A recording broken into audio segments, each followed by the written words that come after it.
Walk in His path as Jesus showed us how.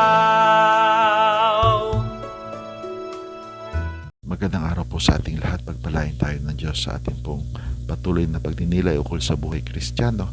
Ating pong pagninilay ng ikadalawampung talata mula sa ikalimang kabanata ng unang sulat ni San Pablo sa mga taga-Tesalonika, na kung saan nasusulat, ito po ay galing sa Magandang Balita, Biblia. Huwag na ninyong baliwalain ang anumang pahayag mula sa Diyos. No? Ito po ay isang paalaala ni San Pablo sa kanyang mga ginigiliw na mga kapanalig sa Tesalonika, na mga baguhan pa lamang sa pananampalatayang Kristiyano. At marahil, kaya niya sinabi ito, marahil may mga ilan sa kanila na hindi masyadong seryoso sa pagkilala kay Kristo o sa pag-alam tungkol sa pananampalataya, no? O sa paglalapat sa kanilang buhay na kung ano yung kanilang narinig, no? Marahil yung iba nakikinig dito at pagkatapos ng pagkakinig ay labas sa kabilang tenga, no?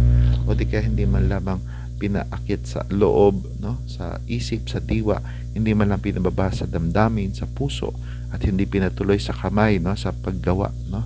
Marahil ito yung sinasabi ni San Pablo na pagbabaliwala, no? So pag sinabing pagbabaliwala, bali ang ibig sabihin ay mula sa salitang Latin na okay, no? Merong halaga, no? Kaya pag wala ang bali, no? Baliwala, no? Parang pinapawala ang halaga, no? Sa karanasan ng sino man, no? Kapag ang isang bagay na ibinigay natin na pinagkatiwala ay binaliwala, binasta na lang, no? Masakit sa atin, no? Sapagkat alam natin na ito yung isang pagiging burara. Hindi lang po pagiging burara, kundi kakulangan sa pagtangkilik sa ating effort, sa ating pagmamahal.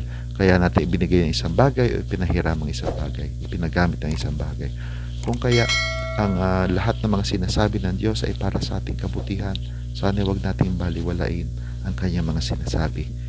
Pagpalain tayo ng Diyos. Walk in His path as Jesus showed us